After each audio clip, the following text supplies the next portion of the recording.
لما أغلق والخاتم لما سبق ناصر الحق بالحق والهادي إلى الصراط المستقيم وعلى آله وصحبه حق قدره ومقداره العظيم فتاه العليم. أما بعد.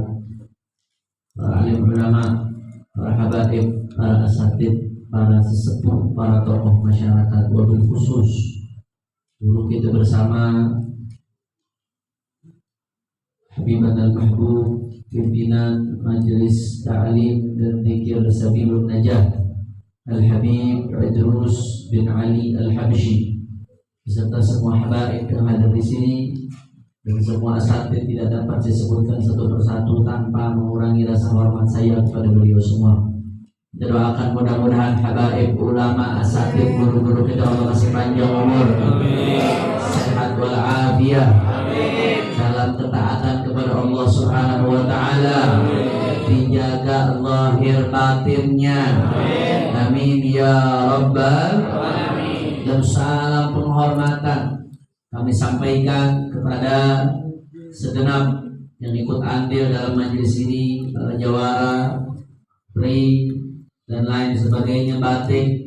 Kita doakan mudah-mudahan semua yang ikut andil, ashab khidmah, ashab hadrah, mudah-mudahan mendapatkan ganjaran sebesar-besarnya dari Allah Subhanahu wa taala.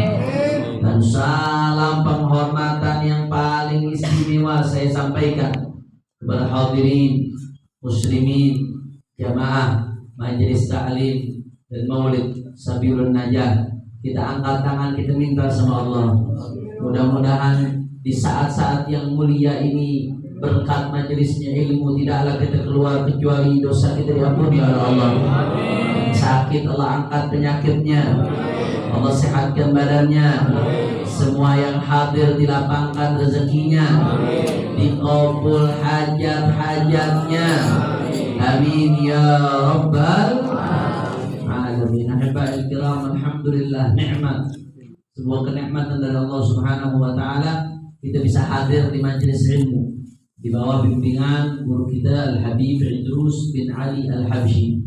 Maka nikmat ini wajib dan patut kita syukuri. Alhamdulillah. Apalagi ini hari-hari yang mulia, hari-hari yang agung, hari-hari yang istimewa, hari-hari yang disumpahkan oleh Allah Subhanahu wa taala. Allah jadikan sebagai objek sumpah. Di dalam Al-Quran Allah Subhanahu wa ta'ala berfirman, wal fajri wa layalin ashr, wal fajri wa layalin ashr, demi waktu fajar. Ulama ahli tafsir beda-beda pendapat. Sebagian ulama ahli tafsir mengatakan maksudnya waktu fajar di sini yang disumpah oleh Allah Subhanahu wa ta'ala, yang dijadikan bahan sumpah oleh Allah Subhanahu wa ta'ala. Ada yang mengatakan maksudnya setiap waktu fajar, karena sesuatu kalau dijadikan bahan sumpah oleh Allah Subhanahu wa taala maka menunjukkan keagungan hal tersebut. Allah tidak bersumpah dengan sesuatu kecuali menunjukkan keagungan hal yang dipakai buat sumpah oleh Allah Subhanahu wa taala. Allah bersumpah di dalam Al-Qur'an, la uqsimu bihadzal balad, sungguh kami bersumpah dengan negeri ini, yaitu Makkah Al-Mukarramah. Saya mau tanya, Makkah mulia atau tidak? Ya. Mudah-mudahan kita semua bisa berangkat ke Makkah insyaallah. Bisa haji Baitillahil Haram, bisa ziarah baginda Nabi Muhammad sallallahu alaihi wasallam. Amin ya rabbal alamin. Mulia. Allah bersumpah dengan kota Makkah, la uqsimu bihadzal balad.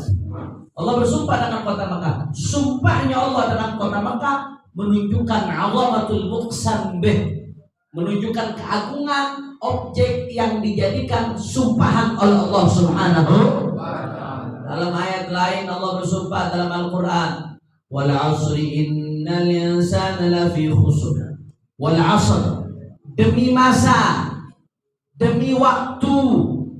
Allah bersumpah dengan waktu, berarti waktu itu agung mulia ya, karena kunci sukses seorang hamba dalam urusan baik dunia atau akhirat, kuncinya memaksimalkan waktu, disiplin dalam waktu, manfaatkan waktu dengan baik. Al-waktu kasef in lam taqta'hu qata'ak. Waktu itu seperti pedang, kalau kamu nggak potong dia akan potong kamu. Waktu itu adalah nyawamu. Waktu itu adalah modal kamu untuk bahagia dunia akhirat. Besar waktu. 1 detik yang berlalu, sekaya apapun orang, sebanyak apapun hartanya, sehebat apapun jabatannya, tidak akan bisa mengembalikan 1 detik yang udah berlalu, saudara. Saking mulianya waktu. Oh, pantas Allah bersumpah dengan waktu. Wal-'asr. Ada di pojok ada anak-anak yang masih main handphone. Coba kita fokus ngaji, waktunya ngaji, waktunya main HP, insya Allah. Mudah-mudahan jadi anak-anak soleh, insya Allah. Amin ya Rabbal. Allah bersumpah dengan waktu, menunjukkan agung dan mulianya waktu. Dan sekarang Allah bersumpah wal fajri, demi waktu fajar. Maksudnya waktu fajar apa di sini? Sebagian ulama mengatakan ini maksudnya setiap waktu fajar, karena waktu fajar itu agung, mulia. Sholat sunnahnya saja kata Nabi khairum minad dunya wa fiha, lebih baik dari dunia seisinya. Sholat subuhnya kalau berjamaah maka faka'anna maqamal laila kullah. Dalam hadis sahih Rasulullah mengatakan sholat subuh berjamaah seakan-akan sholat sunnah semalaman pahalanya. Dalam hadis yang lain Nabi mengatakan kalau zikir habis subuh sampai terbit matahari kemudian sholat isya, dalam sebuah riwayat yang sahih, maka pahalanya seperti haji 3 kali kata Rasulullah. Belum lagi keberkahan yang ada di pagi hari, yang kata Nabi burika ummati limukuriha. Allah ngasih keberkahan buat umatku di pagi harinya. Pagi harinya Allah kasih keberkahan buat umatku. Makanya orang-orang tua kita dulu ngomong apa? Ya, lu jangan tidur pagi. Kalau tidur pagi rezeki lu dipatok ayam. Masih ada pada ngomong gitu sekarang? Itu bahasanya orang tua dulu. Itu gak sembarangan kata-kata itu keluar. Ternyata sesuai dengan sabdanya baginda Nabi Muhammad Sallallahu Alaihi Wasallam. Cuman redaksi sabdanya Nabi, Allah kasih keberkahan buat umatku di pagi hari. Bahasa kita orang awam, lo kalau tidur di pagi rezekinya dipatok berkah. Pantas Allah bersumpah wal fajr, demi waktu fajar. Ada sebagian ahli tafsir mengatakan maksudnya wal fajr di sini wa fajri yaumin nahr, ay fajri yaumin nahr. Allah bersumpah dengan waktu fajar di hari Idul Adha. Waktu fajar yang agung yang dipakai menjadi objek sumpah oleh Allah Subhanahu wa ta'ala. Dilanjutkan di Al-Quran walayalin ashr, dan demi malam yang 10. Malam yang 10 yang mana? Para ulama ahli tafsir di sini menjelaskan. Nah, kita ngaji dah sekalian nih biar tambah berkah insya Allah. Para ulama ahli tafsir mengatakan rawahu Ibnu Athiyah Ibn Abbas wa bihi qala Mujahid wa Masruq wa Qatadah wa Dhahhak wa Sibti. Pendapat kebanyakan ulama ahli tafsir maksudnya demi 10 malam. 10 malam yang disebutkan oleh Allah yang dijadikan sebagai sumpahan oleh Allah adalah Asyurul Hijjah, 10 hari pertama bulan Dzulhijjah. Masyaallah. Agung. Sampai Allah bersumpah dengan 10 hari pertama bulan Dzulhijjah. Emang ada apa di dalamnya? Kita lihat dalam hadis baginda Nabi Muhammad SAW. Dalam hadis yang sahih yang diriwayatkan oleh Al-Imam At-Tirmidzi radhiyallahu taala anhu, bahwasanya baginda Nabi Muhammad SAW bersabda, "Ma min ayyamin al-'amalu salihu fihinna ahabbu ila Allah min hadhihi al-ayyam al-'ashr." Ma min ayyamin al-'amalu salihu fihinna ahabbu ila Allah min hadhihi al-ayyam al-'ashr. Kata Nabi, tidak ada hari-hari yang Allah senang melihat hambanya beramal saleh melebihi hari-hari yang 10 ini. 10 pertama bulan Dzulhijjah. Ini ngomong Rasulullah sallallahu alaihi wasallam. Allah senang, Allah ridha.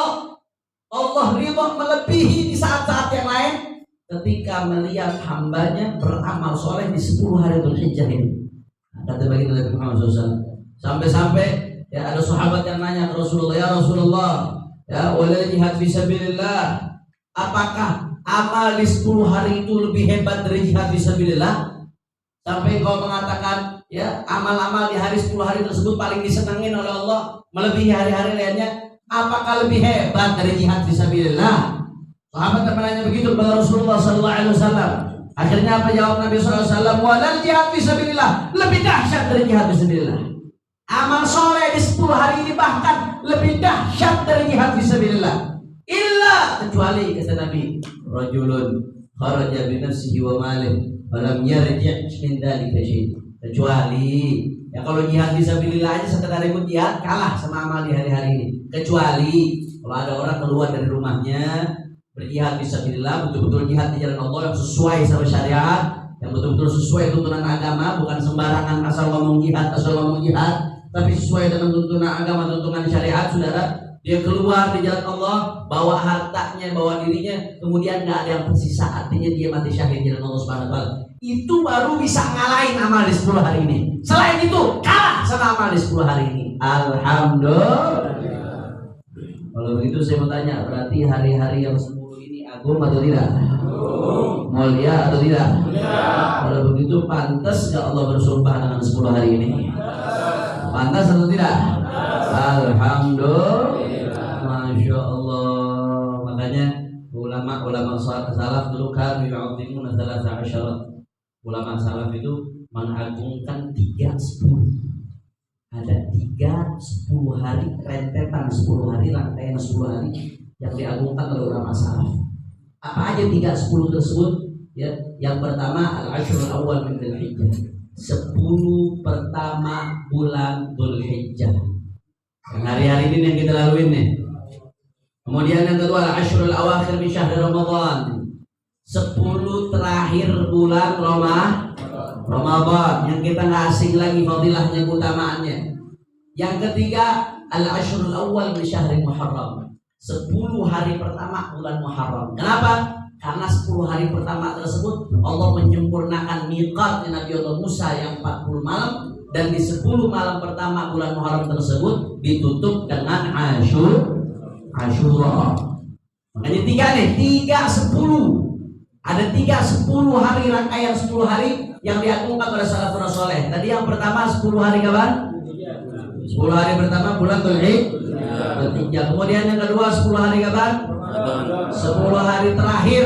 10 hari terakhir di bulan Ramadan. Kemudian yang ketiga 10 apa? 10 hari pertama di bulan Muharram. Ini yang diagungkan oleh para salafun saleh. Ini hari-hari yang dimuliakan oleh para salafun saleh ridwanullah taala alaihim. Nah, ya, makanya ya ikhwan, kita alhamdulillah, kita bersyukur kepada Allah, kita berada di 10 hari pertama bulan Dzulhijjah ini. Masya Allah kasih panjang umur, alhamdulillah. Terus apa yang mesti kita lakuin? Sekarang itu pertanyaannya. Gak cukup cuma membanggakan hari-hari ini aja. Apa yang mesti kita lakuin untuk mensyukuri nikmat Allah udah dikasih sampai di 10 hari yang begitu mulia ini? Kata Sayyidina Ibn Abbas radhiyallahu taala anhu dari kitab Kanzun Najah wa Surur, ya ma min ayyamin afdal 'inda Allah taala min hadhihi al-ayyam ayyam al-'ashr fa'akthiru fihinna min at-tahlil wa at-takbir fa innaha ayyam tahlilin wa takbirin wa dzikrin lillahi 'azza wa jalla wa anna siyama yawmin fiha ya'dilu siyama sanah wal 'amal fihinna yudha'af bi 700 ila ghairi dzalika min al-hadits mithli dzalik. Nah, kata Sayyidina Ibn Abbas radhiyallahu taala anhu, tidak ada hari-hari yang lebih mulia tentunya selain Ramadan ya. Tetap kalau secara global sebagai satu bulan yang paling mulia adalah Ramadan. Tapi selain itu, di luar itu, setelah Ramadan ini urutannya tidak ada hari-hari yang lebih mulia melebihi hari 10 ini sudah. Dia kata Sayyidina Ibn Abbas radhiyallahu taala anhuma. Makanya kalau kita udah tahu nih hari-hari mulia, fa'akhiru fihinna min at-tahlil wa takbir, maka perbanyak mengucapkan la ilaha illallah. Makanya salah satu zikir yang dianjurkan oleh salafun saleh. Nah, udah dibaca belum tadi Habib? Kalau belum dibaca kita baca di akhir majelis nanti. Ada salah satu zikir yang sangat-sangat dianjurkan oleh para salafun saleh. Zikir la ilaha illallah adadal layali wad duhur. Itu biasanya dibaca di 10 hari pertama bulan Dzulhijjah. Sekali baca Itu nanti ada beberapa, kemudian ada satu sholawat sekali baca 10 kali. 10 kali kalau dibaca sendiri-sendiri enteng. Cari di Google banyak. Tapi nanti di akhir majelis kita baca walaupun sekali supaya dapat keberkahannya. Insyaallah. Jadi anjurkan kita berbanyak tahlil, wa takbir. Kemudian juga dianjurkan memperbanyak takbir. Dari kapan mulai berbanyak takbir? Mulai dari awal masuk Dzulhijjah. Itu dianjurkan untuk berbanyak takbir dari tanggal 1 Dzulhijjah, dianjurkan. Makanya kata ulama termasuk sunnah. Kalau kita ngelihat hewan yang bisa disembelih untuk korban, kambing, sapi, kebo, onta, kalau kita ngelihat disunnahkan takbir, Allahu Akbar. Walaupun kita belum tahu tuh hewan bakal disembelih apa enggak, tapi setiap hewan yang berpotensi untuk disembelih, begitu kita ngelihat disunahkan ucapin Allahu Akbar. Berapa kali, Beb? Sebagian ulama ada yang mengatakan sekali cukup. Sebagian lagi ulama ada yang mengatakan 3 kali. Makanya di kota Tarim dan ulama salaf kebiasaannya begitu masuk di 10 pertama bulan Dzulhijjah, awal Dzulhijjah masuk, itu hewan-hewan yang akan disembelih di korban itu ditaruh di pinggir-pinggir jalan, ditaruh di tempat-tempat yang nampak, yang kelihatan.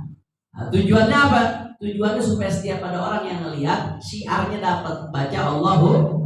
Salah satu tujuan. Selain itu juga motivasi orang buat ingetin, ayo nih, ini udah hari korban nih, bentar lagi nih, ayo jangan lupa. Salah satu tujuannya. Tapi di antara tujuannya setiap kalau melihat buat mengucapkan Allahu Akbar. Makanya dianjurkan itu, dianjurkan.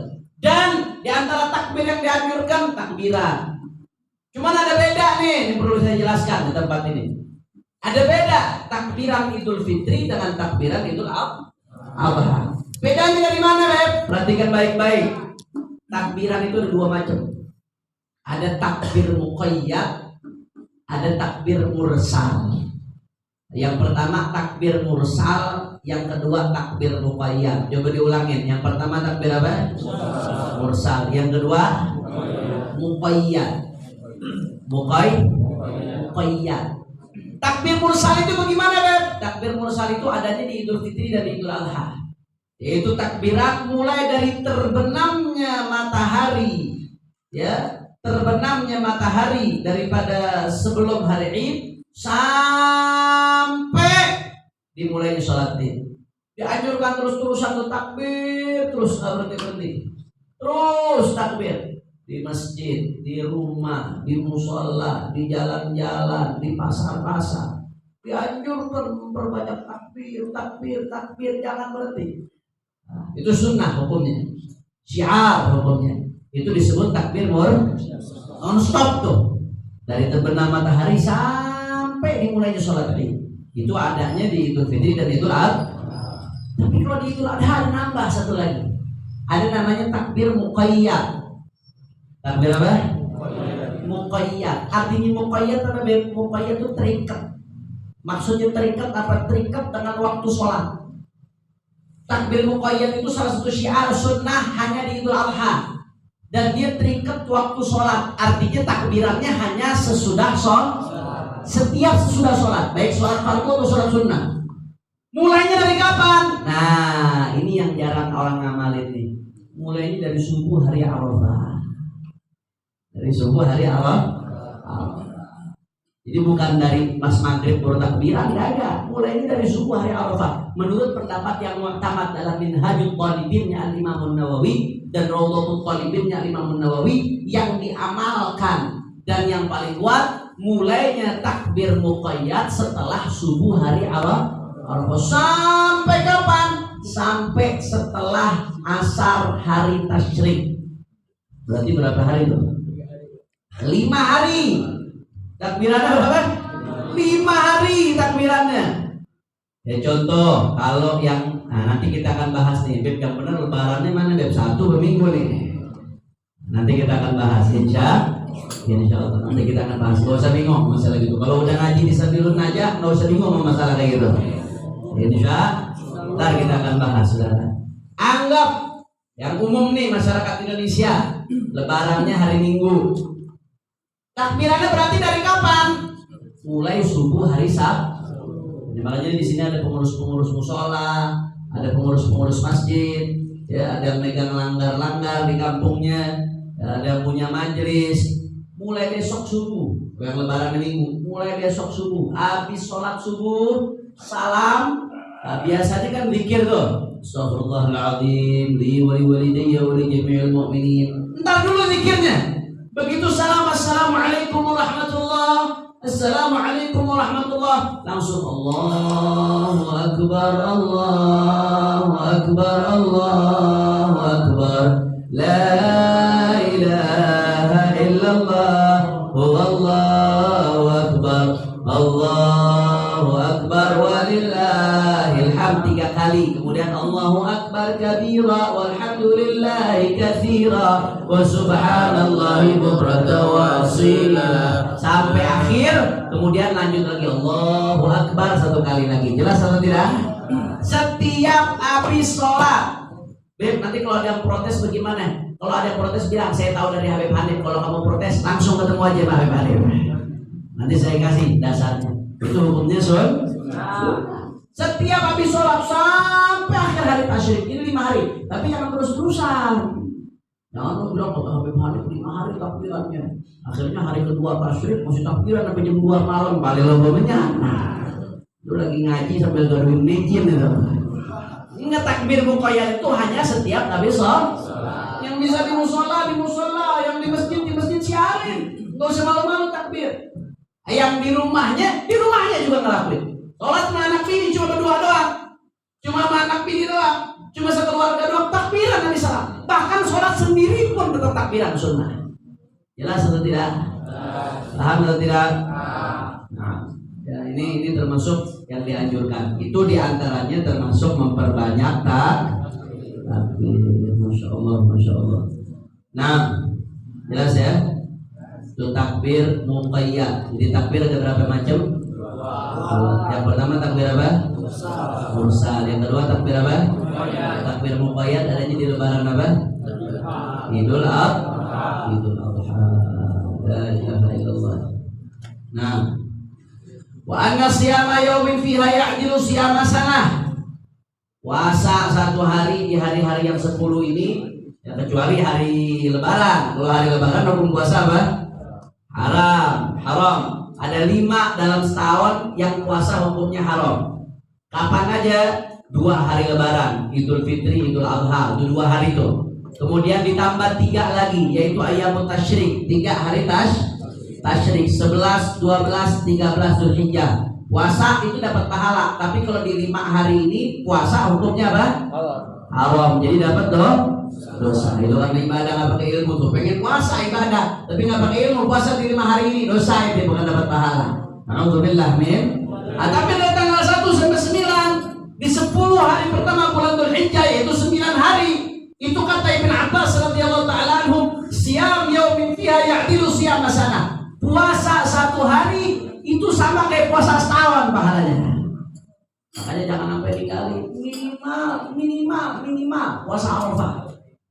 Minimal jangan tinggalin puasa Arafah, rugi. Kenapa saya katakan rugi? Hadis itu sahih. Nabi SAW bersabda.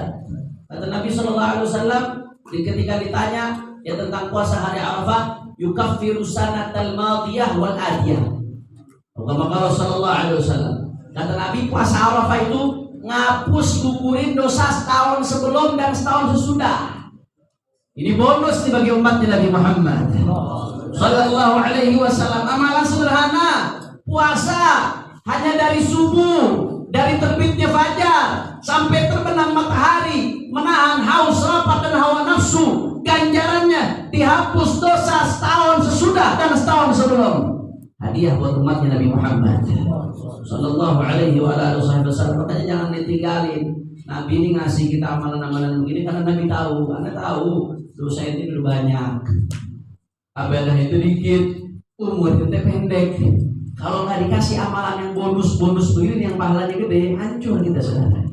Makanya Nabi udah kasih, jangan disia-siakan. Jangan sampai tinggalin puasa Arafah. Beb, tapi kok bisa Beb? Dihapus dosa setahun sebelum dan setahun sesudah. Kalau yang sebelum, oke. Tentunya selain dosa besar tetap harus tobat kepada Allah Subhanahu Wa Taala. Kalau yang setahun sesudah, bagaimana ceritanya? Lah kan kita belum ngelakuin, kok udah dihapus? Kalau udah ngelakuin dihapus wajar. Belum ngelakuin dihapus, bagaimana juntrungannya?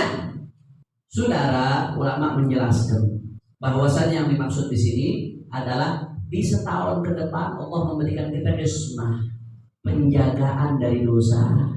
Jadi ibadah kita lebih enteng, lebih takut mau ngelakuin dosa. Kalau Arafah kita Allah terima, lebih takut kita mau melanggar perintah Allah.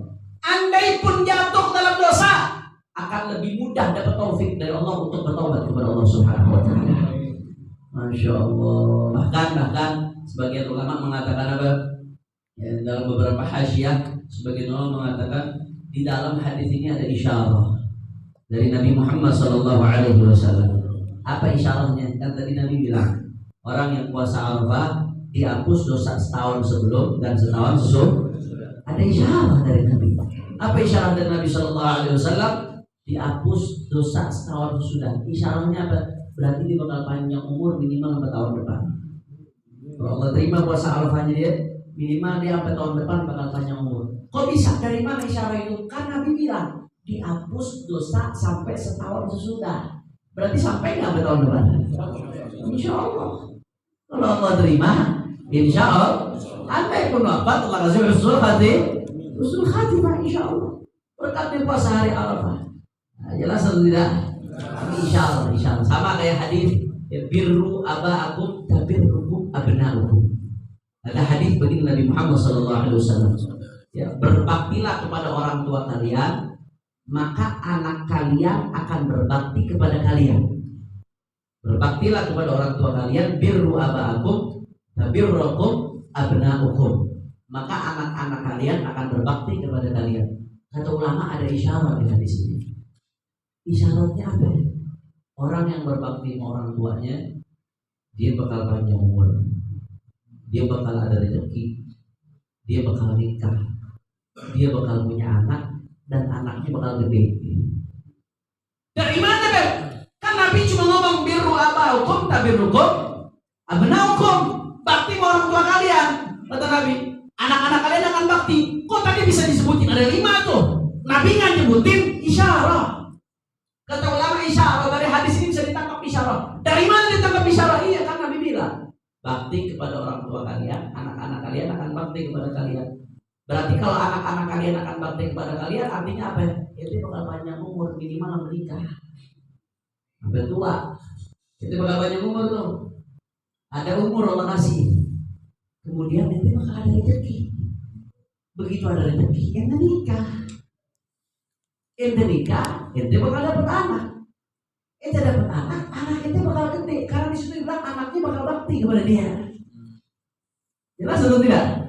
Kan Nabi bilang bakti kepada orang tua, anak-anak kalian akan bakti. Berarti kalau anak-anak kalian akan bakti itu berarti kita ngalamin punya anak udah gede, ngalamin punya anak, ngalamin nikah, ngalamin punya rezeki, ngalamin panjang umur. Alhamdulillah.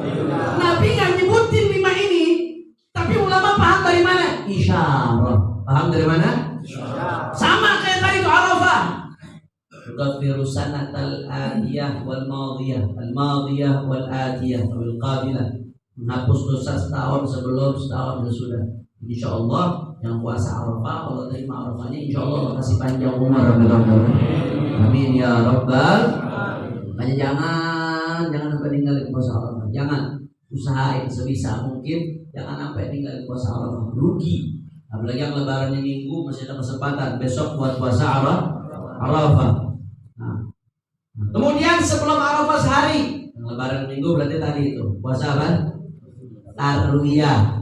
Memang tarwiyah nih setahu saya, wallahu a'lam, sepengetahuan saya yang sedikit yang cetak ini, nggak ada hadis yang secara spesifik, secara khusus bicara tentang keutamaan puasa tarwiyah. Nggak ada.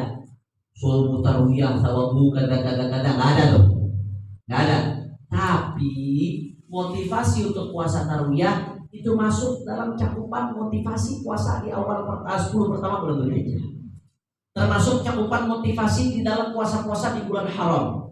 Di bulan-bulan haram, mulai dari Rajab, kemudian Dzulqa'dah, Dzulhijjah, Muharram, kita dianjurkan perbanyak puasa. Nah, tarwiyah ini kan adanya di bulan haram. Ditambah tarwiyahnya adanya di 9 hari pertama bulan Dzulhijjah, sehingga puasa di hari tarwiyah masuk dalam motivasi 2 yang tadi, saudara. Jelas atau tidak? Nah, terus kenapa harus tarwiyah, Bib? Sebenarnya anjurannya dari awal masuk Dzulhijjah itu udah puasa anjurannya. Tapi kalau nggak bisa, minimal Arafah. Mau ditambah, tambahin tarwiyah. Kenapa tarwiyah? 1, hikmahnya persiapan buat masuk puasa Arafah. Mungkin di jalan puasa sunnah, udah lama nggak puasa, takutnya kaget, maka dikasih persiapan melalui puasa tarwiyah. Yang kedua, kalau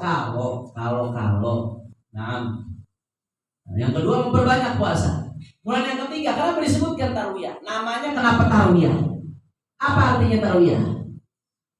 Ayo, bisa jawab, ada kasih hadiah. Hadiahnya rumah Habib Idrus. Apa artinya tarwiyah? Tarwiyah itu diambil dari kata rawwa yurawi tarwiyatan. Rawwa yurawi tarwiyatan. Artinya menghilangkan dahaga. Cukup biasa puasa hari tarwiyah. Dan puasa kalau dibilang menghilangkan dahaga, nah, karena sejarahnya ya di hari tarwiyah tersebut dulu orang-orang kan mau berangkat ke Arafah. Mudah-mudahan Allah kasih kita haji insyaallah. Nikmat luar biasa. Orang-orang pada mau berangkat ke Arafah. Nah, di hari tersebut mereka membekali diri mereka untuk menghilangkan dahaga. Dan mereka kasih minum kendaraan-kendaraan mereka, onta-onta mereka, kuda-kuda mereka. Nah, untuk menghilangkan dahaga supaya siap fit buat melaksanakan ibadah haji, Arafah dan lain sebagainya. Sehingga disebut hari tarwiyah, hari menghilangkan dahaga. Kira-kira jelas atau tidak? Nah, insya Allah. Naam. Jadi dianjurkan berbanyak puasa. Bahkan kata Ibn Abbas, wal amalu fi yudha'af fi 700. Amal soleh di hari-hari 10 ini dilipat gandakan 700 kali lipat. Masyaallah. Wa annahu la yuraddu fi du'a. Dan jangan lupa berbanyak doa, berbanyak minta kepada Allah. Yang punya hajat, yang punya kesulitan, yang punya hutang, yang punya ini, yang punya itu, jangan lupa doa. Minta kepada Allah Subhanahu wa taala di hari-hari ini, hari-hari yang mustajab, apalagi di hari Arafah. Oh, itu luar biasa pada Arafah. Hari kumpul doa, jangan berhenti, jangan buang-buang waktu, apalagi sore hari Arafah. Ya jangan nanti buang-buang waktu. Sore hari Arafah pakai ngabuburit lagi, jalan-jalan naik motor. Udah gitu gancengan sama cabai-cabean lagi. Nah, jangan buang-buang waktu ya ikhwan. Itu waktu-waktu mustajab. Di antara amalan yang dianjurkan di hari Arafah apa? Kalau ente kuat, kalau ente sanggup, tapi bagus. Siapa yang amal itu satu pahalanya besar. Karena satu aja pahalanya udah besar, apalagi 1000. Dan yang kedua, luar biasa dapat gobul doa oleh Allah Subhanahu wa taala. Apapun Allah bakal doa. Di antara amalan dianjurkan di hari Arafah apa? Baca Qul huwallahu ahad 1000 kali. Kalau yang sanggup, bagus. Yang sanggup, bagus. Satu aja pahala baca Qul huwallahu ahad dalam hadis Nabi mengatakan ya'dilu thulutsal Quran, seperti baca sepertiga Quran, apalagi dibaca 1000. Selain pahalanya besar, itu ente keramat itu hari. Habis baca Allah 1000 kali keramat, ente minta hajat tapi digabul oleh Allah Subhanahu wa taala. Diwujudkan oleh Allah Subhanahu wa taala. Dan yang paling penting kita berharap mendapat ampunan dari Allah Subhanahu wa taala. Nah, berbanyak doa, jangan berhenti minta. Termasuk di malam Id. Malam Id itu bukan cuma sekedar buat takbiran keliling-keliling girang-girang, enggak, Saudara. Malam Id juga dianjurkan memperbanyak doa. Saya ingat waktu saya di Kota Tarik, itu kalau malam Id, ya malam Id itu di musola di masjid-masjid, ramainya kayak malam-malam Ramadan. Malam Id di musola di masjid, ramainya kayak malam-malam Ramadan. Ramai. Orang dari habis Isya di malam itu udah pada iktikaf, yang takbiran jalan, yang baca Quran, yang doa-doa. Nanti menjelang subuh mereka hataman Quran di masjid-masjid di Kota Tarik. Karena mereka tahu khamsul layalin la yuraddu fihinna du'a. Ada 5 malam yang Allah nggak akan tolak doa di dalamnya. Di antara apa? Di antaranya Lailatul Idain, 2 malam hari raya. Ketika orang lalai, ketika orang nggak ingat Allah, ketika orang masing-masing sibuk dengan kesibukannya masing-masing, ternyata ada doa yang dijawab oleh Allah. Jangan kau lalai. Kau sudah ngaji, kau sudah dapat bekal di sini. Jangan kau lalai. Malam itu doa-doa dikabul oleh Allah Subhanahu wa ta'ala. Yang manis-manisnya yang saya bicara, luar biasanya 10 hari pertama bulan Dzulhijjah, walaupun tinggal 2 hari, tapi jangan kita sia-siakan. Siapa tahu justru kita dapat ampunan Allah sebesar-besarnya di sisa 2 hari ini, saudara. Sudah 8 hari ini lewat, baru tahunya sekarang. Habib baru jelaskan sekarang, Habib itu baru ngundangnya sekarang. Jadi waktu itu nggak bisa hadir, berhalangan, minta maaf. Waktu itu sakit, tapi alhamdulillah bisa hadir di kesempatan kali ini. Hati sih nyatu terus sama Sadirun aja. Nah, kalau hati nyatu terus, mudah-mudahan dunia akhirat kita bawa insyaallah. Amin ya rabbal, amin ya rabbal alamin. Ya, jadi jangan pesimis, jangan bilang udah lewat 8 hari tinggal 2 hari. Justru tinggal 2 hari itu yang manfaatin. Justru tinggal 2 hari itu yang manfaatin. Justru tinggal 2 hari itu jangan disia-siakan. Ya, kalau dunia aja urusan ini andai ada duit ya, 100 miliar. Waktu untuk ngambilnya ada 8 hari. Ente baru tahu hari ke-8. Sisa 200 miliar. Kira-kira ada nggak yang bilang, udah lewat 8 hari, males tinggal 200 miliar? Ya. Ada nggak yang bilang begitu? Urusan dunia lo begitu, kenapa urusan akhirat nggak begitu? Urusan dunia begitu, kenapa urusan akhirat nggak begitu? Kira-kira jelas atau tidak? Ini tadi yang saya sampaikan manisnya, sekarang pahitnya. Hati-hati. Ya, kata ulama, kata Sayyidina Ibn Abbas radhiyallahu anhu, innal hasanat fiha tudha'af ka tudha'fi sayyi'at. Di hari-hari yang mulia seperti ini, 10 hari pertama bulan Dzulhijjah, kemudian seperti bulan Ramadan yang dilipat gandakan pahala, bukan hanya pahala yang dilipat gandakan, tapi dosa juga dilipat gandakan ya ikhwan. Karena kau seakan-akan menghina Allah Subhanahu wa taala. Allah udah kasih ini hari-hari mulia.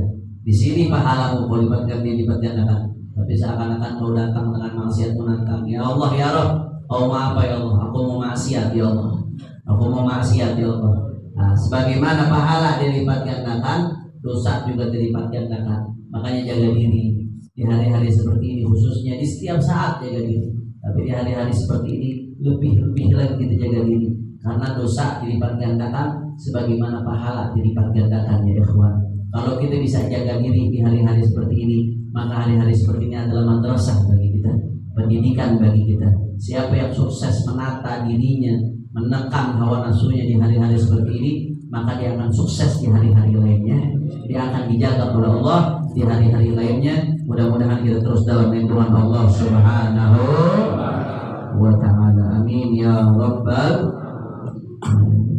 Nah, kemudian yang terakhir sebagai penutup, karena sudah malam, sudah jam 11 lewat, masih semangat atau enggak di jalan? Nah, lontong masih dipanasin ya. Tapi saya aneh yakin ya jamaah nggak bakal kalah sama Banci. Banci jam segini baru dandan ya. Jamaah majelis sama saya jam segini udah jiper. Masih semangat apa kagak? Lanjut. Yakin. Betul. Takbir. Sallu ala Nabi. Sallallahu mubarak alaihi wa ala alihi wa ashabihi. Saudara, yang kedua yang ingin saya sampaikan. Banyak pertanyaan di tengah masyarakat. Beb, ini yang benar bagaimana, Beb? Di puasa Lebaran Sabtu atau Minggu? Kemudian pertanyaan yang kedua, Beb, wukuf di Arafah hari Jumat, Beb. Nah, kenapa kita hari Arafah di sini hari Sabtu, Beb? Wukuf di Arafah hari Jumat. Nah kan Lebaran haji, patokannya haji di sono. Apa jadi gitu wukufnya hari Arafahnya hari Sabtu, Lebarannya hari Minggu? Sedangkan di sono di tempat hajinya Lebarannya hari Sabtu. Jawab jangan nih. Jawab. Sebelah saya mati. Lanjut. Lanjut. Betul. Sallu ala Nabi. Wasallam mubarak alaihi wa ala alihi. Saudara, di dalam fikih perbedaan itu selama punya dasar adalah hal yang biasa. Perbedaan di dalam masalah furu' selama punya dasar adalah hal yang biasa. Tapi mari kita bahas. Saya akan bahas. Yang pertama, kok bisa Indonesia beda dengan Arab Saudi urusan lebaran haji? Padahal ya lebaran haji itu ada hari Arafah tanggal 9 Dzulhijjah. Nah, kenapa hari Arafah di Saudi hari Jumat, kemudian hari Arafah di Indonesia hari Sabtu? Saudara, saya ingin jelaskan ya, prinsipnya di dalam Islam penentuan awal bulan Hijriah itu berdasarkan ru'yatul hilal, melihat hilal. Bulan Hijriah itu bulan yang berpatokan dengan perputaran bulan. Kalau Masehi itu kan perputaran bumi mengelilingi matahari. Jadilah 1 tahun bulan Masehi. Nah kalau Hijriah nggak begitu. Hijriah patokannya bulan Hijriah itu perputaran bulan. Ya. Makanya penentuan awal bulan Hijriah sebagaimana kata Nabi SAW, "Sumu li ru'yatihi wa aftiru li ru'yatihi, fa in ghumma 'alaikum fa akmilu 'iddata 30." Ya, mulailah puasa, yaitu mulailah masuknya awal Ramadan dengan melihat hilal. Melihat hilal berarti masuk awal Ramadan. Dan mulailah lebaran juga patokannya melihat hilal tadi. Kalau hilal nggak kelihatan, karena bulan Hijriah itu kalau nggak 29 30, nggak mungkin 28, nggak mungkin 31. Kalau ada yang 28 ngaco tuh berarti. Dulu yang goa dari gua apa namanya, sholatnya di goa itu loh. Kadang-kadang kita belum lebaran, 3 hari belum lebaran udah lebaran duluan. Tiap tahun dia begitu. Nggak ada.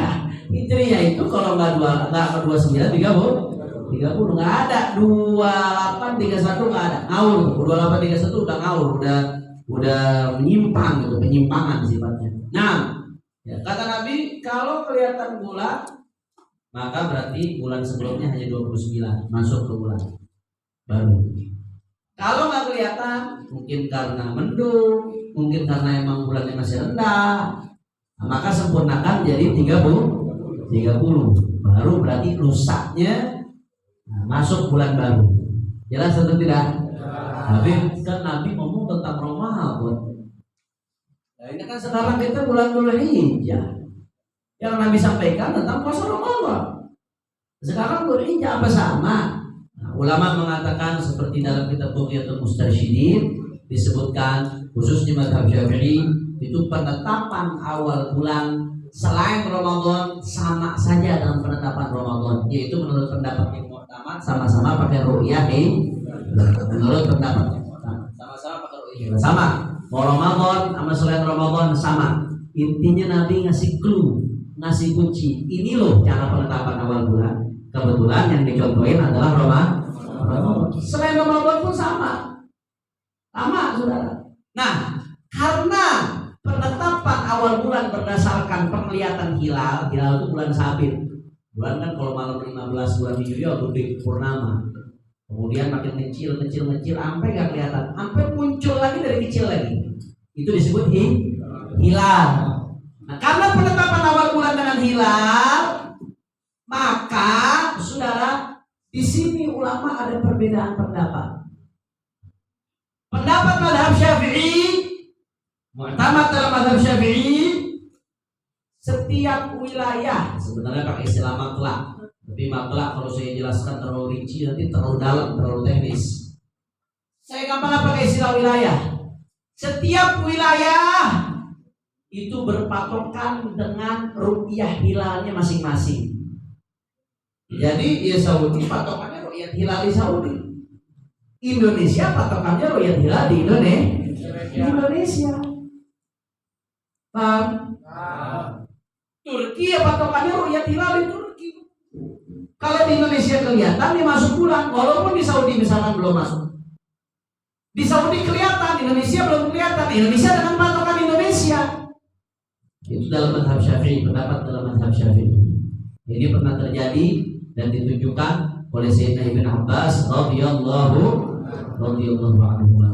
Pernah Sayyidina Muawiyah di Syam itu udah ngelihat hilal. Ya, setelah itu ada melakukan perjalanan ke Madinah. Begitu di Madinah ditanya sama Ibn Abbas, "Itu waktu itu awal bulan melihat hilalnya hari apa?" "Oh, hari Kamis." "Hari Kamis sudah melihat?" "Iya." "Oh, kami di sini hari Jumat baru melihat. Makanya nanti lebarannya kita beda."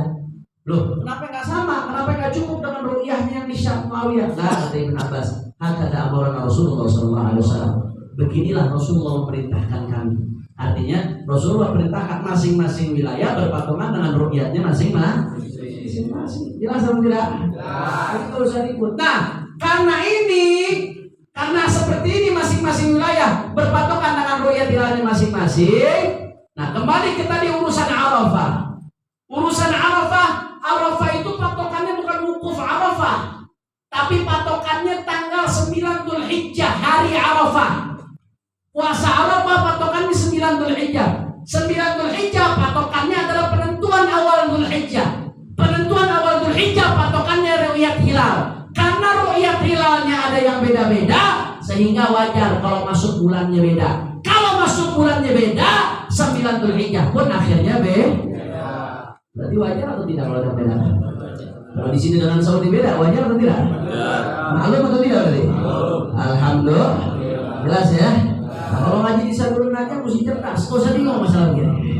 Masya Allah. Ini yang pertama. Tapi Beb, faktanya di Indonesia pun ada perbedaan. Di Indonesia ini udah pakai patokan ru'yah Indonesia, tetap ada perbedaan. Ada perbedaan bagaimana? Ada yang Dzulhijjah, 1 Dzulhijjahnya hari Kamis. Itu seminggu lalu. Karena bisa melihat hilal. Ada yang 1 Dzulhijjahnya hari Jumat seperti pemerintah. Sehingga yang 1 Dzulhijjahnya hari Kamis, lebarannya Sabtu. Yang 1 Dzulhijjahnya hari Jumat, lebarannya hari Ahad. Ini bagaimana nih, Beb? Nggak usah bingung, nggak usah ribut. Prinsipnya satu tadi, patokannya sama-sama ru'yah hilal. Yang kedua, pada saat ru'yah hilal pun kadang-kadang ada standar yang berbeda istihadnya ulama. Karena ru'yah hilal ini bukan perkara gampang. Ente nyari barang di angkasa. Ru'yah hilal itu ente nyari barang bulan 1 kecil di angkasa. Ulama-ulama falak ini kadang-kadang beda tetapin standar.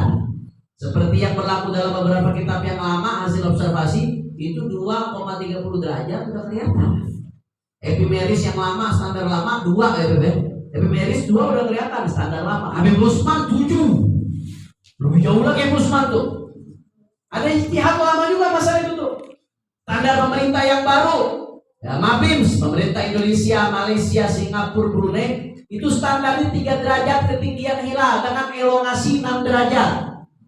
Nah, gara-gara perbedaan standar ini, akhirnya ketika pengamatan hilal ada perbedaan, saudara. Hasilnya apa yang terjadi? Nah, ada yang kelihatan malam Kamis sehingga hari Kamisnya dia udah puasa. Ada yang nggak kelihatan seperti pemerintah menganggap bulan belum terlihat sehingga disempurnakan Dzulqa'dahnya 30 hari. Hari Jumat baru masuk 1 Dzulhijjah. Loh, emang boleh beda-beda begitu? Kok boleh beda dengan pemerintah? Apa nggak itu ngebangkang? Apa nggak itu? Emang fikih membenarkan seperti itu? Sudah, jangan ribut. Kalau ngaji di Sadurun aja jangan ribut begitu. Jangan kuper. Jangan. Saudara, di dalam kitab-kitab fikih disebutkan, ya, termasuk di Musyarrah Karim, termasuk Al-Habib Abdullah bin Umar bin Yahya, yang pengarang kitab Safinatus Shalah. Beliau punya risalah di dalam berbicara masalah penetapan awal bulan. Risalah itu beliau masukkan di dalam kumpulan fatwa beliau. Jadi kumpulan fatwa itu ada risalah, satu kitab kecil tentang membahas panjang lebar hukum penetapan awal bulan. Di situ dibahas, di Musyarrah Karim dibahas, Syarah Muqaddimah Al-Hawramiyah, dan di banyak kitab dibahas. Penetapan awal bulan itu ada yang ala jihadil umum, ada yang ala jihadil khusus. Ada yang mengikat untuk masyarakat umum, ada yang mengikat untuk ada yang hanya untuk kalangan khusus. Yang mengikat untuk umum apa? Ya ru'yat hilal yang disahkan oleh pemerintah. Itu mengikat untuk umum. Andai kata pemerintah kemarin malam Kamis ngelihat hilal, ya, disahkan Kamis 1 Dzulhijjah. Tahu-tahu ada yang nggak ngelihat, bilang kami Jumat aja deh. Nggak bisa, saudara. Itu wajib ditaati buat semua, karena dia udah lihat. Dan itu buat nikah buat semuanya. Tapi kalau kasus sebaliknya, pemerintah merasa kagak ngelihat, ditetapin hari Jumat. Tahu-tahu malam Kamis ada yang ngelihat. Kan patokan masuk bulan apa yang ngelihat nih? Hari malam Kamis ada yang ngelihat, dan dia berilmu. Ada Ada dasar ilmu falaknya, ada dasar fikihnya. Ada yang lihat, maka bagaimana? Gak usah bingung kata ulama. Maka wajib puasa bagi yang lihat. Bagi masyarakat umum tetap ikut pemerintah. Wajib puasa bagi yang ngeliat dan bagi yang percaya kepada yang ngeliat dan bagi yang percaya kepada yang ngabarin. Yang lainnya yang nggak tahu menau, yang tetap sibuk dengan Mobile Legends-nya, yang tetap sibuk dengan FIFA-nya, yang tetap sibuk dengan transfer di musim panasnya, yang nggak mikir urusan rupiah, ikutin pemerintah. Tapi kalau yang ngelihat tadi spesifik untuk orang yang ngelihat dan yang percaya kepada yang ngelihat dan yang percaya kepada yang ngabarin, kata Habibullah bin Yahya, maka sifatnya wajib khusus buat mereka aja. Terus yang sah yang mana? Dua-duanya sah. Dua-duanya sah. Karena dua-duanya punya dasar. Dalam fikih itu kalau ibadah al-ibrah bima fi dhanil mukallaf, yang jadi tolak ukur peradugannya dia, prasangkanya dia, selama punya dasar, selama taklidnya benar kepada ulama, selama cara ngambil hukumnya benar, selama dasarnya kuat, dua-duanya benar. Nggak usah ribut, ini urusan khilaf. Kira-kira jelas atau tidak? Paham atau tidak? Jadi nggak usah ragu. Kadang-kadang ada yang ngomporin juga nih. Dari dua belah pihak ada kompor. Ada yang ngomporin, wah itu yang puasa hari Sabtu haram tuh puasanya. Nah, di Saudi kan udah lebaran. Puasa lebaran hukumnya apa? Haram. Bayar hukumnya. Makanya jangan kebanyakan gaduhin micin. Itu kan haram bagi yang udah lebaran. Bagi yang belum lebaran berarti ini masih hari apa? Hari Arafah. Sebaliknya juga begitu. Oh itu yang beda perintah tuh. Oh begitu cuma begitu salah. Tapi Habibullah bin Yahya bersalah. Jadi kita pahalai kan? Artinya di sini saudara kuncinya ini masalah fikih. Masalah fikih khilafnya nggak bakal ada habisnya. Kita mau menafikan khilaf mustahil. Mau menafikan khilaf mustahil nggak bisa. Di kulli rasin ra'yun, setiap kepala punya pendapat. Kuncinya apa? Tanamkan saling menghargai perbedaan pendapat saudara. Selama pendapat tersebut punya dasar yang kuat, cara taklidnya benar, nggak ngawur, nggak asal-asalan, dan bukan didasari oleh hawa nafsu, punya dasar yang kuat, punya rujukan yang kuat, saudara, maka sudah semestinya, sudah seharusnya kita saling menghargai perbedaan. Inilah yang dicontohkan oleh baginda Nabi Muhammad sallallahu alaihi wa ala alihi wa sahbihi wasallam, yaitu ketika baginda Nabi Muhammad sallallahu alaihi wasallam, ya saudara, ketika baginda Nabi sallallahu alaihi wasallam merintahkan sahabat, la yusalliyanna ahadukumul asra illa fi Bani Quraidah. Di hadis sering saya bawain, kata Nabi jangan ada yang sholat asar kecuali di Bani Quraidah. Waktu ada misi para sahabat buat ke Bani Quraidah, perjalanannya lumayan jauh. Kata Nabi jangan ada yang sholat asar nanti kecuali kalau udah sampai di Bani Quraidah. Ya di tengah jalan tahu waktu asar mau habis. Sahabat dan terjadi perdebatan di antara mereka. Ada sahabat yang mengatakan ini bagaimana nih? Waktu asar udah mau habis. Sahabat yang satu mengatakan ya udah, pokoknya Nabi bilang jangan sholat asar kalau di Bani Quraidah. Bodoh amat, mau waktu habis, waktu masih ada. Nabi kok yang nyuruh. Nabi kan musyarih. Nabi yang melandaskan syariat. Nabi yang meletakkan hukum syariat. Berarti kalau Nabi bilang jangan sholat asar di Bani Quraidah, nggak ada sholat asar kecuali di Bani Quraidah. Bodoh amat, mau masuk waktu, keluar waktu, Anda udah ngikutin perintah Nabi, mutlak. Sebagian sahabat mengatakan nggak usah ditentang-tentang. Perintah Nabi itu maksudnya memotivasi kita supaya bergegas.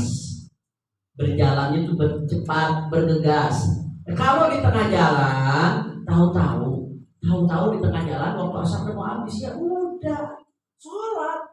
Lanjutin lagi perjalanan habis itu, karena Nabi juga perintahin kita buat sholat tepat waktu. Dia adalah perintah-perintah yang lain. Al-Quran juga perintahin kita demikian. Nah berarti perintah Nabi itu tujuannya motivasi supaya kita bergegas, bukan mutlak nggak boleh sholat kecuali di Bani Quraidah. Akhirnya mereka nggak menemukan kata sepakat. Sebagian sahabat tetap sholat di Bani Quraidah setelah keluar waktu.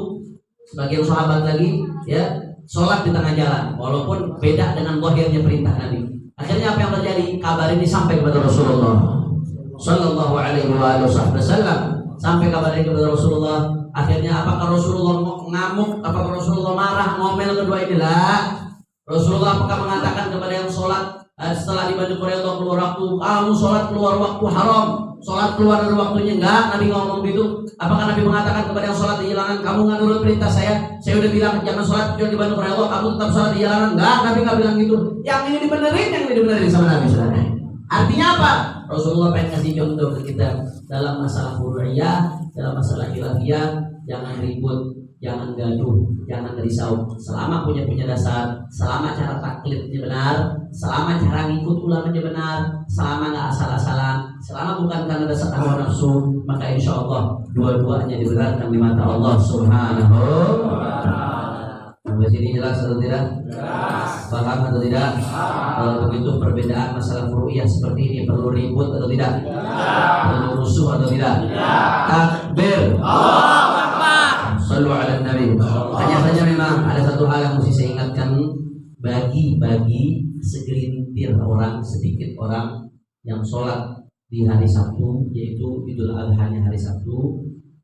Kalau pribadi itu urusan dia. Tapi kalau masjid, majelis dan lain sebagainya yang nerima korban, jadi perlu jadi catatan. Karena kan yang nitip korban banyak yang lebarannya minggu. Betul kan? Nah, kalau dia disembelihnya Sabtu, berarti bagi yang nitip udah masuk lebaran atau belum? Belum. Kalau disembelihnya Sabtu, bagi yang nitip dia lebarannya hari Minggu, berarti belum masuk lebaran. Belum masuk waktu nyembelih korban. Korban kalau disembelih sebelum masuk waktu, sembelihannya nggak sah sebagai korban. Sahnya sebagai sedekah biasa, nggak jadi korban. Jadi sedekah. Korban itu ibadah tersendiri, independen. Beda dengan sedekah. Nah, kalau sembelihan tuh kalau disembelih sebelum waktunya udhiyah, waktu udhiyah tuh mulai dari terbitnya matahari hari Id, kemudian berlalu kadar yang cukup buat sholat dan khutbah, ya itu udah mulai masuk tuh waktu nyembelih sampai akhir hari tasyrik. Kalau nyembelih sebelum itu malam takbiran nyembelih, hari Arafah nyembelih, bagaimana? Apakah kambing jadi bangke? Enggak jadi bangke, tapi tidak sah sebagai korban, sahnya sebagai sedekah. Makanya ya buat kalau ada saudara-saudara kita yang kebetulan ya lebarannya Sabtu, ya masjid, musola, majelis yang kebetulan lebarannya Sabtu, saran saya manakala dia terima amanat umat untuk korban, jangan dikorban hari Sabtu, tapi korbannya hari Minggu, supaya sah menurut semuanya, supaya nggak jadi polemik, supaya nggak jadi ribut, supaya nggak jadi gaduh. Kira-kira jelas atau tidak? Al-khuruj minal khilaf mustahab, keluar dari perbedaan pendapat dalam masalah ini ya, supaya sah kambingnya, sah korban yang menurut pihak manapun itu dianjurkan. Hanya ambil yang Minggu. Toh kan korban itu bisa sampai hari tasyrik. Bagi yang lebaran Sabtu pun korban bisa sampai Selasa sore. Waktunya panjang. Bagi yang lebaran Minggu korban bisa sampai Rabu sore. Atau kan nggak masalah korban hari Minggu. Kecuali kalau dia puasa buat sendiri. Dia ngikutin yang hari Sabtu buat dia sendiri. Korbannya punya dia sendiri. Motong di rumahnya sendiri. Nah, terserah dia, bolok-bolok dia, kambing-kambing dia mau motong kapan, terserah dia lah. Nah, jelas ya. Nah, tapi kalau yang menerima titipan amanat umat, jangan turut dengan khilaf. Jelas atau tidak? Ya, Musya. Nah, yang terakhir saya minta doa untuk guru kita bersama, imam besar kita, Sayyidul Walid Habib Muhammad Rizik bin Husain bin Syihab. Mudah-mudahan segera dibebaskan oleh Allah Subhanahu wa taala. Khairin wa lutfin wa afiyah. Dijaga zahir batinnya, dan juga guru kita yang lain ya, tokoh-tokoh kita Haji Munarman, kemudian Habib Bahar dan lain sebagainya, mudah-mudahan diberikan pertolongan dan kemenangan oleh Allah Subhanahu wa taala. Begitu pula syuhada, mudah-mudahan Allah terima mereka sebagai syuhada wal akhirah, diangkat derajatnya setinggi-tingginya, keluarganya diberikan syafaat oleh Allah Subhanahu wa taala. Dan mudah-mudahan siapapun yang ikut andil menumpahkan darah muslim bighairi hak, mudah-mudahan dihancurkan Allah Subhanahu wa taala. Dan kita doakan mudah-mudahan yang punya hajat di tempat ini Allah kabul hajatnya. Yang sakit Allah angkat penyakitnya, Allah sehatkan badannya. Majelis Sabilun Najah ini makin diberkahi oleh Allah, dimaafkan oleh Allah, dan mudah-mudahan Allah Subhanahu wa taala catat kita termasuk yang mendapatkan pahala ibadah haji. Karena kita niat pengen haji di tahun teman belum mampu, mudah-mudahan kita termasuk yang dapat pahala ibadah haji. Dan mudah-mudahan di tahun-tahun berikutnya Allah catat kita termasuk yang bisa haji ke Baitullahil Haram, bisa ziarah ke makam Nabi Muhammad sallallahu alaihi wasallam. Ala hadhihi niyyah wa kulli niyyah salihah. Thumma ila arwah walidina khususan Al-Habib Ali Al-Habshi wa Syarifah Fadlan bint Husain Al-Attas Al-Faqih. ثم إلى الوالد عبد الرحمن بن العطاس والدينا ووالديكم وأمواتنا وأمواتكم وأموات المسلمين الجميع أن الله يتغشاهم بالرحمة والمغفرة ويدخلهم الجنة برحمته وإلى حضرة النبي محمد صلى الله عليه وسلم بسر الفاتحة.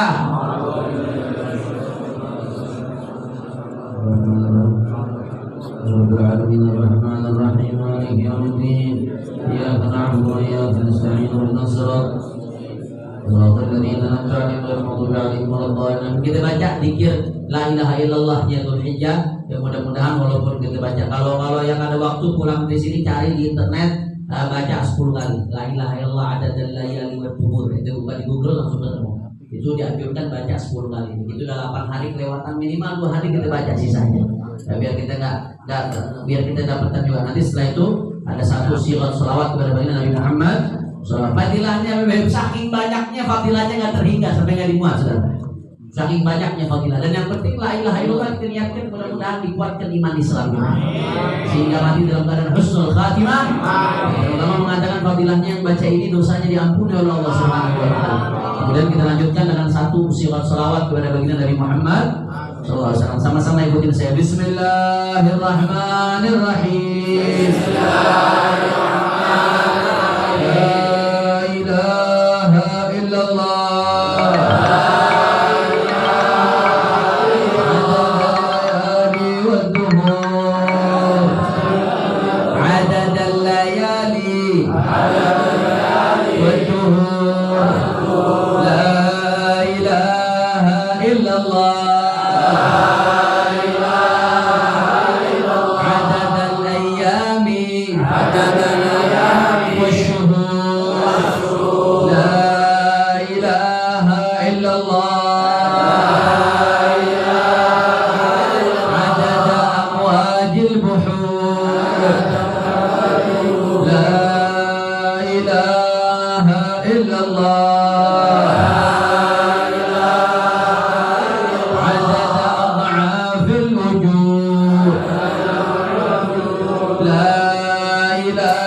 Yushrikun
نفسه وزنة عرشه ومداد كلماته اللهم صل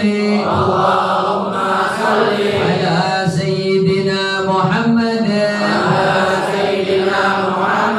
ما اتصلت العيون بالنظر وتزخرفت الأرضون بالمطر وحج حاج واعتمر ولبى وحلق ونحر وطاف بالبيت العتيق وقبل الحجر وعلى آله وصحبه وسلم في كل لحظة أبدا عدد خلقك ورضاء نفسك وزنة عرشك ومداد كلماتك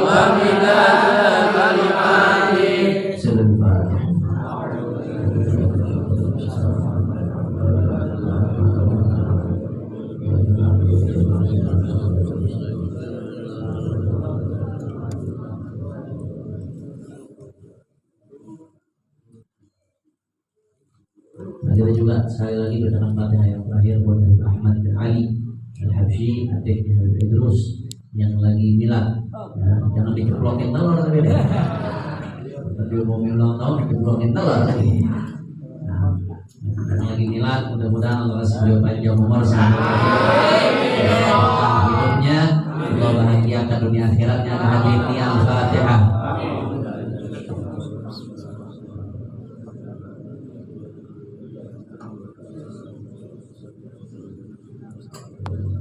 Ini saja yang saya sampaikan, mudah-mudahan sedikit ini bermanfaat. Saya kembalikan ke guru kita Habib Idrus. Assalamualaikum warahmatullahi wabarakatuh.